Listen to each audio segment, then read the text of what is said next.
Hey guys, and welcome to a battle featuring the two greatest lords in the game, as Nakai the Wanderer does indeed lead the Spirit of the Jungle up against Ungrim and the Dowie, led by Sergeant Spaghetti himself. So before we do kick this off, we are doing a bit of a meme battle here, so don't worry too much about the competitive nature of the builds. They're kind of just a bit more for fun. So on either flank, we do have a couple units of skink cohorts. Now these bad boys are simply here to wrap around the side and also, put pressure on the enemy. They can do okay up against slayers, at least in a cost perspective. For our main battle line, we do have 3 units of Saurus Warriors with shields in this glorious pale blue colour scheme here, looking ferocious as always. In the back, we do have a couple of units of Kroxagor as well. Normally like to run a bit more than just the 2 units, but we were a little bit strapped for cash. But these guys, huge AP values, big target for cannons, Iron Drakes in particular, as well as Thunderers. But they do good against pretty much everything in the Dowie roster, apart from Slayers. In this glorious centre pocket here, we have double Ancient Salamander here. Ancient Salamander, heavily nerfed, probably one of the most nerfed units.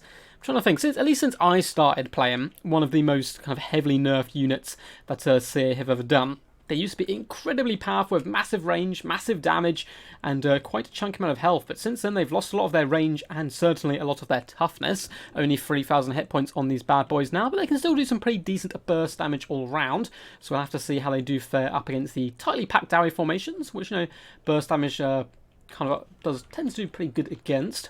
For our leadership, we do have Nakai the Wanderer, the man, the myth, the legend.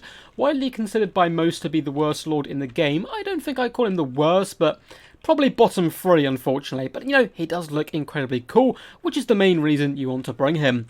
Coming with Primal Roar, Miasma of Despair as well as Golden Tributes. He actually has some pretty useful abilities all round. It's just, for cost-wise, he's a little bit on the pricey side. We have a Skink Priest coming with Manticore Summon, Amber Spear and Flock of Doom, and triple Pterodon Riders up in the sky, coming with those rock drops, and they're just to harass the enemy back line. Now for the forces of the Dowie, Sergeant Spaghetti, not to be out-memed, has indeed gone for Ungrim Iron Fist as his lord. Honestly, the Dwarf Lord I use the most, but that's because I just love his backstory and that glorious afro, or not afro, mohawk, sorry. And he's going to be bringing all his items here, Axe of Dargo, Red Ruin, as well as Deadly Onslaught and Death Blow. And he's an absolute beast in combat if he can catch anything, and that is kind of his problem here. But still, an Unbreakable Lord is always a bit of a bonus. His unbreakable buddy in the form of Gotrek as well, who certainly needs no introductions. And for the front line, we have Longbeards with Silver Chevron into the sunset, dotted all the way along, so a ton of Longbeards, which are always a great value for money in most matchups, including this one. We have triple Iron Drakes with Troll Hammer Torpedoes as well. Fantastic up against all large threats and can still do good burst damage up against Temple Guard and the like. We have Dragonback Slayers as well as Peak Gate Guard, Regiment of Renowned Hammerers. It's really cool to see these guys in action. Of course, the Slayers you see in most matchups, but the Peak Gate Guard are certainly going to be something a little bit new here, and they have pretty damn good kind of damage output. So we'll have to see how it does perform. So both forces are going to be pushing up on each other now. Pterodon Riders is going to be floating around the side, trying to look for key targets. If I can waste any Troll Hammer Torpedo ammunition, that'd be pretty good as well. As those guys are going to be pretty good, and the Hero Core in particular counters pretty much everything in my builds. But I'm hoping here I can drag him down with the numbers if these Ancient Sallies can do some decent damage all round to the rest of the enemy troops. Now our first shot is going to be flung into the Iron Drakes, but as you can see it won't do too much damage, as I quickly remembered. Of course these guys do come in with a whopping 70% fire resistance. They're not going to be taking too much damage at all. I was hoping because they're a tightly packed formation perhaps it would do a decent amount, but we are now going to be switching our targets as the Ancient Salamanders do vomit up fire, aiming here at the Longbeards, and they do pretty decent damage on contact. Pterodon Riders are floating around the back line now as we're looking for little pockets of escape to swoop into to hunt down the enemy where possible, as the great Dowie advance does begin here. Ancient Salamander is going to fall back slightly before unleashing hell once more, and in fact my entire force is going to be doing a little bit of an organised retreat, and that lovely shot directly into the face of those Longbeards. Only 5 models dead so far, but some pretty big HP damage will maybe help swing the tide into the Saurus Warriors' favour. You see the Longbeards are getting pretty hammered here. Looks like the Pterodon Riders are currently focusing down at the Peak Gate Guard, shooting them in the back. Not the worst idea. Peak Gate Guard do have 100 armour, but no shields, and for Dwarves 100 armour is pretty light compared to, Iron Breakers and the like. Looks like one Ancient Salamander is a little bit risky there and kind of missing a few shots, and the Iron Drakes are going to unleash hell and in one volley get the Ancient Salamander down to about a third health here. So I'm going to have to float back, as well as, looks like another big volley goes on Nakai, but we managed to pop a Cold-Blooded to keep the Ancient Sally in the mix.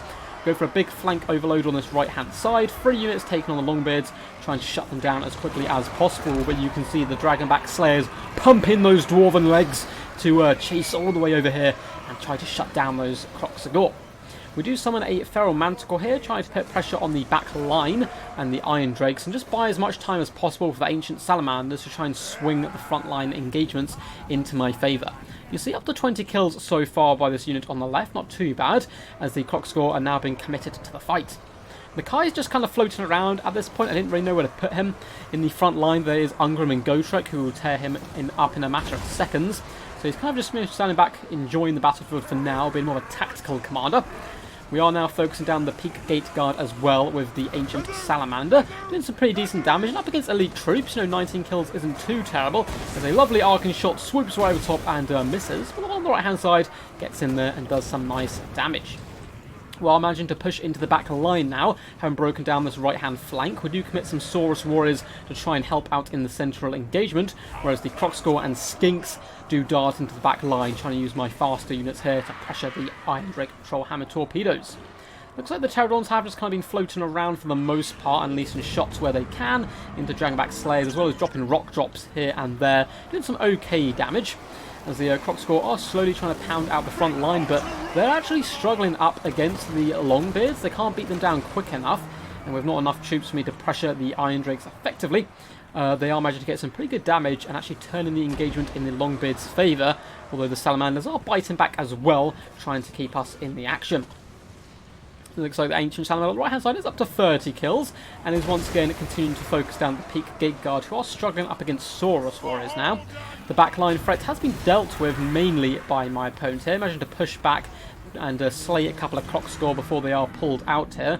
However, one unit of Iron Drakes has been completely destroyed, and the Kroxigor are simply going to jog away from Gotrek and Ungrim, and that is one of their problems. They're fast for Dwarfs, but they're still not particularly quick, so the Kroxigor are simply going to be able to dart away and start focusing down the Iron Drakes where possible.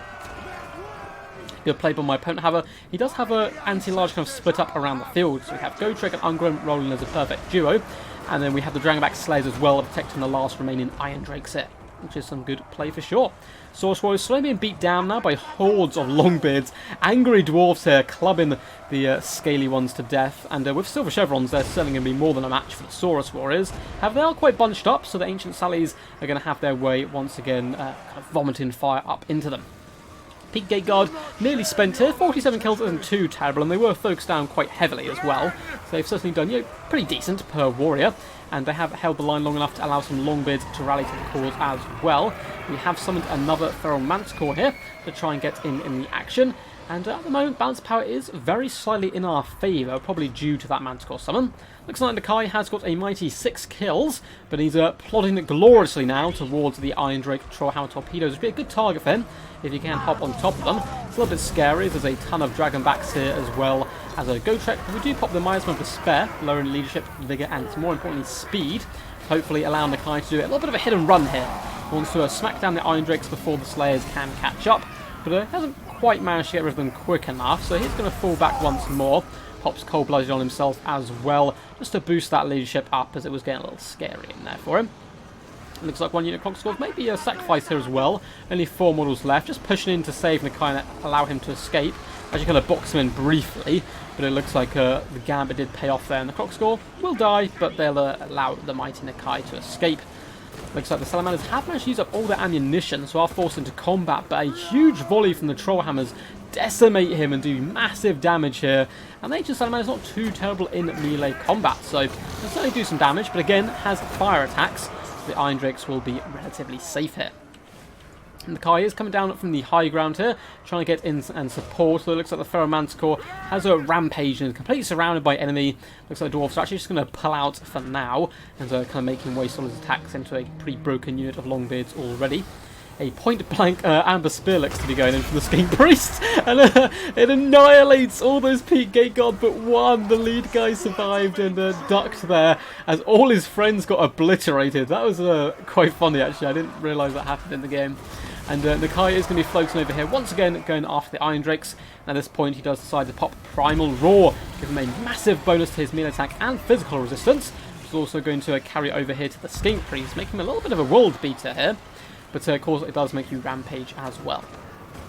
Pterodon Riders just floating up on the high ground here. Looks like they have used their rock drops earlier on the battle.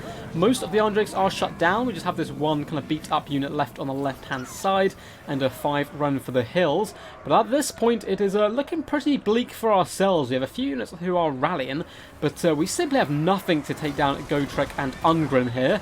Unless, you know, Nakai can carry somehow and reveal his true and final form and crush at those Dowie scum. But everywhere you look, Lizardmen are breaking and running for the hills, but Nakai does not run.